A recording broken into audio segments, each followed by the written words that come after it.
What's up guys, Carl here, Noble Training. I have my trusty mini band. Today we're gonna go over glute bridging or hip thrusting. So without weight, without the barbell across your hips, that's more of an advanced thing. I like this as just as a warm-up. Turn the glutes on, help the posterior chain warm up before those big bang exercises, squats, deadlifts, even bench press.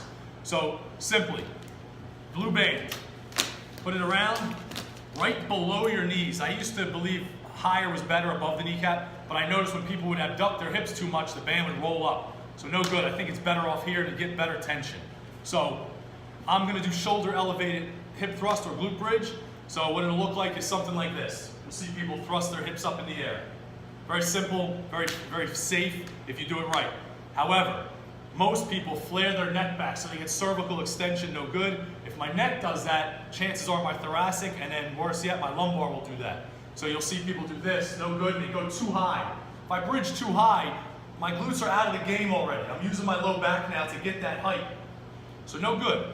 Get comfortable, shoulders elevated. There's dozens of variations. You can put your shoulders on the floor, you can put your feet up on the box, but for the simplicity of the video, this is one of my favorite ways. So ankle dorsiflexion will let my calves help my hamstrings extend the hips. In doing that, my hamstrings will help my glutes. So I just want to go high enough where I can squeeze my glutes. My chin is down, just head neutral. My stomach is being sucked in, so my rib cage is tight, and I squeeze my glutes. Don't be afraid. Touch your butt. You'll feel when they go on, right there, and you'll feel when they go off. Very simple. Now the band adds added stimulus because the band has tension. It's pulling me into adduction, adduction. My body wants to fight that pulling in feeling, and it abducts. Your glutes, part of your glutes, medius and minimus, help in hip abduction. So now I'm getting more bang for my buck here. I'm fighting that band as I extend the glutes. Squeeze and come back down. Squeeze, head neutral, rib cage tight, squeeze the glutes. You don't want to use your low back and your hamstrings too much here. So if you're done with the band or if you've progressed, take the band off. Now we go unilateral. This shows you a lot too. Now watch this. I'm going to overextend too much. So what I can do is I can flare my elbows, put my feet closer. Now I'm going to do single leg or unilateral.